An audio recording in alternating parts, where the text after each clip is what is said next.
Орусиянын мамлекеттик думасынын Алексей Нечаев жетектеген жаңы адамдар фракциясынын депутаттары билим берүү министри Сергей Кравцовго мигранттардын балдарынын мектепке бекер билим алуусун чектөө сунушу менен кат жолдошту. Бул тууралуу ТАСС агенттиги жазды. Кайрылууда парламентарийлер Орусиянын жарандыгы жок балдар мамлекеттик жана муниципалдык окуу жайларда акы төлөп гана окуй турган норманы бекитүүнү сунушташууда. Демилге авторлордун айтымында чет элдиктердин балдарын бекер окутуу бюджетке жана билим берүү инфраструктурасына оорчулукту күчөтөт. Мындан тышкары депутаттар бир катар аймактарда мектептердин ашыкча жүктөлүшүн, окуу орундарынын жетишсиздигин жана орус тилин начар билген окуучулардын окуу көрсөткүчтөрү төмөн экенин белгилешти. Кыргызстандыктардын коррупцияга каршы күрөшкө ишеними өсүүдө деп жазды президенттин администрациясынын маалыматтык саясат кызматынын жетекчиси Дайырбек Орунбеков социалдык тармактагы баракчасына. Анын айтымында жакында Дүйнөлүк банктын изилдөөсүнүн жыйынтыктары чыкты. Анда Кыргызстандагы коррупцияга каршы күрөшкө болгон элдик ишенимдин көрсөткүчү салыштырылган. Мисалы 2022 жылдын башындагы изилдөөсүндө мамлекет коррупция менен күрөшүп жатат деген ишеним 70%га жетпеген болсо, 2025 жылдын ортосуна карата бийлик коррупция менен күрөшүп жатат деген элдик ишеним айылдарда 93%, ал эми шаарларда 89%га чейин өскөнү көрсөтүлдү. Бул натыйжалар өзүнөн өзү болуп калган жок. Мунун артында коррупция менен күрөшүп жаткан командага болгон президент Садыр Жапаровдун колдоосу турат. Анын ичинде коррупция менен болгон күрөштө Улуттук коопсуздук комитетинин төрагасы Камчыбек Ташиевдин салымы жана миссиясына токтолгум келет. Бүгүнкү күндө президентибиз тарабынан Камчыбек Ташиевге жөн гана күч органдарын жетектөө кызмат эмес, мамлекеттеги чоң өзгөрүүлөрдү жасоо милдети дагы жүктөлдү. Бул милдеттерди ишке ашырууда генерал Карапай мелге жакын болду. Жакты колдоого алынды.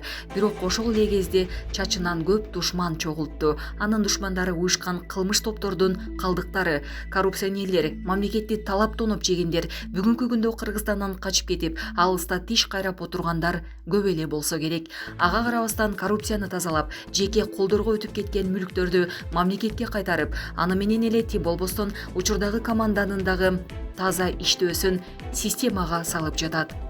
Мындай реформалар болгонго чейин тактап айтканда мурда коррупциялык иштерде чиновниктер бири-бирин тымызын коргоп, көп нерсени жашырып келишсе, азыр болсо жоопкерчилик күчөп, ар ким өз ишине олуттуу мамиле кыла турган болду. УКМКнын төрагасы Камчыбек Кыдыршаевичтин ыкмасы тез жана чечкиндүү жүрүп жатат. Мындай тездик менен болгон аракеттерди кээ бирөөлөр бул өтө катуу кетип жатат деши мүмкүн. Бирок ошол эле учурда көптөр, айрыкча мамлекеттик органдардын жетекчилери мыйзамды сактап, туура иштөөгө аракет кыла баштады. Жөнөкөй айтканда бул жөн гана коррупция менен күрөш эмес, бул башкаруу системасын жаңыча куруу деп бааласак болот. Урматтуу достор, милдеттүү камсыздандыруу 1-сентябрга жылды деген бул жалган кеп. Андыктан укук коргоо органдары сиздерге кайсыл күнү кайсы жерден болсо дагы айыппул салып коюшу ыктымал. Сиздер биздин онлайн кызматыбызды көрсөңүздөр болот. Азыркы күндө шаар ысык, жолдор тыгын, сиздин убактыңыз дагы жок болуп калышы толук ыктымал. Андыктан бизге өзүңүздүн документиңизди жибересиз. Биз сизге кайра 5 мүнөттүн аралыгында полисти дайындап жибере алабыз. Андыктан төмөнкү номерлерге чалып, күнбү түнбү байланышсаңыз болот. Холодильник берелиби болобу, двухкамерный? Болду, азыр алып келип таштайт. Азыр алып келип түшүрөбүз. Болду. Токойчу, бүгүн алып келип түшүрөбүз. Мен азыр акчасын берем.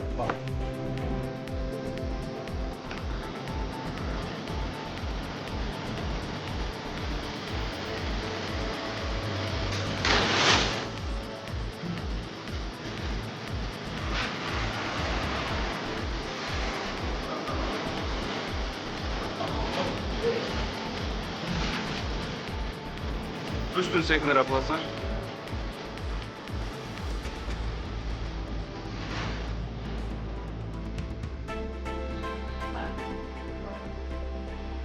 Бүгін эртең менен биздин шаарыбыздын мэри Жеңишбек Шырмаев Токторбаев келип сиздин үйүңүздө мейман болду, келип ушул жакты карап, бул рейд бизде күнүгө болот да, шаардагы полный жашоо шарт кандай болуп атат. Анан бүгүнкү күнү ушу каналдардын боюндагы салынып калган баягы мыйзам курулуштар боюнча келдик эле сиздин үйүңүзгө. Сиздин үйүңүзгө келгенде бул сиздин үйүңүздө той болуп атат, башка болуп атат деген билген эмес, бир капысынан келип сиздин үйүңүзгө болгондо сиз үйүңүздө той болуп аткан жөнүндө мерге айттыңыз өзүңүз, туурабы? Анан мер дагы ошол жерден жөн калбастан ушул эки кызга бир жакшы өзүнүн ниетин каалап, бактылуу жашашып болсун деп туруп экөөнө бир эки холодильник белек кылып берейин деп туруп эртең менен сизге айтып кетти эле. Мына бүгүн ошол белекти сизге алып келип тапшырып атабыз. Жеңишбек Шерматовдун атынан кабыл алыңыздар ушу белекти. Rahmat shunchalik jo'natib yuborganiga va'dasini ustidan chiqib, men so'ramadim, o'z ko'nglidan chiqarib o'zi nima qildi. Biz bilmadik, so'randim, to'y o'tkazib olib, buzmay turaylik uyda. So'ranchish nima qiluvdim? To'yda o'tkazib oling mayli deb ruxsat berishdi. Yaxshiliklar ko'p bo'lsin. Mana bugun nerimiz uyga kirib, shu sunos qilgan joylarni ko'rib chiqdi. Boshlagan ishlari omadli bo'lsin. Газа Израилдин соккусунан суу үчүн кезекте турган балдары каза болгонун билдирди. Израиль катасын мойнуна алды.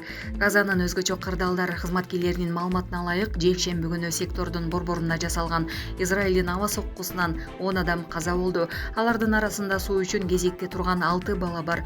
Алардын сөөгү Нусейраттагы Аль-Авда ооруканасына жеткирилген. Оорукананын дарыгери билдиргендей, жарадар болгон 16 адам, анын ичинде 7 бала дагы ооруканага жаткырылды. Израилдин аскер күчтөрү бул сокку Ислам жихади добунун террорчулары деп атаган адамдарга каршы багытталганын, бирок соңку учурунда техникалык жаңылыштык кеткенин билдирди. Ок дарылар бутадан 10 метр алыста жарылган айтылат. Цахал бул окуя боюнча иликтөө жүрүп жатканын билдирди.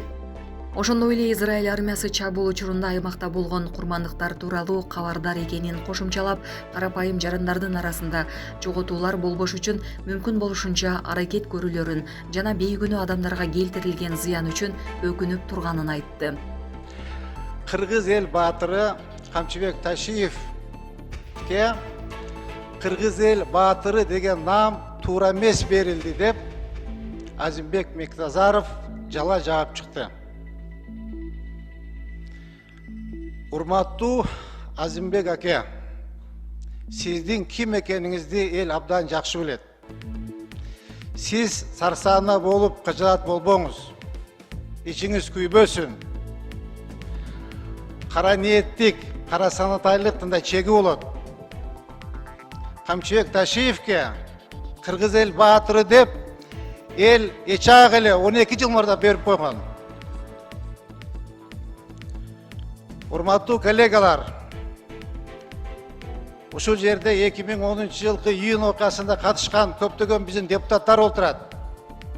Баарын биз билебиз, кандай болгонун, ким качып кеткенин, ким эл менен бирге жүргөнүн биз билебиз. 2010 жылкы июнь окуясы боюнча Бекназаров Азимбек, Исмаил Исаков түздөн түз күнөлүү. Анткени убактылуу өкмөттүн мүчөсү, убактылуу өкмөттүн орун басары, күч түзүмдөрүн жетектеп турган Азимбек Мектазаров, коргоо министри Ош, Жалал-Абад, Баткен областында өкүлү болуп турган Исмаил Исаков. Урматтуу коллегалар, бул жерде убактылуу өкмөттүн мүчөлөрү, ошонун ичинде Азимбек Мектазаров, Исмаил Исаков, булар чыккынчылар, саткындар керек болсо. Булар элди, тынч жаткан элди, кылымдар бою жашап келген элди, кыргыз менен өзбек элин бири-бирине тукуруп, уруш чыгарышты, жаңжал чыгарышты. Бул деген булардын эң гана бир максаты Бакиевдин бийлигин бирөтөлө жок кылып, Бакиевди талкалап, анын бийлигин тоноп алып, жок кылыш керек болчу. Мына булардын ою ушундай болгон. Мына ошол жерде отурган депутаттар бардыгы билет. Андан башка, урматтуу коллегалар,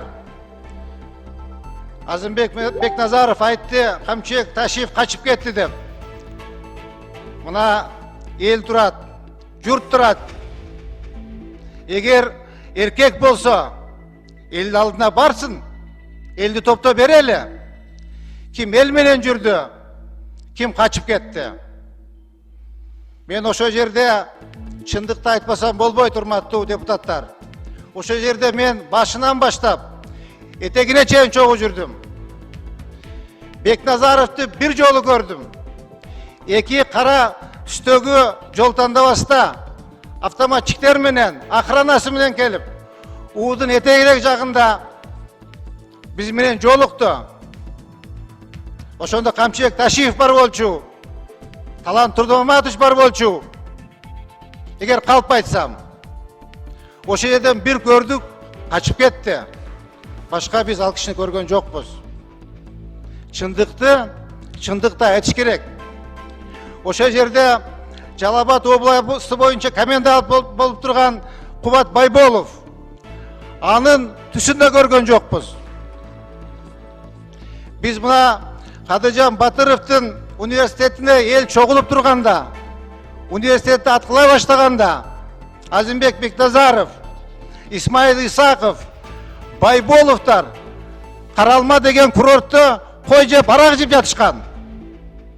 Андан ел көбөйүп, Кадыржан Батыров чалгандан кийин ал жетип келип, Кадыржанды качырган.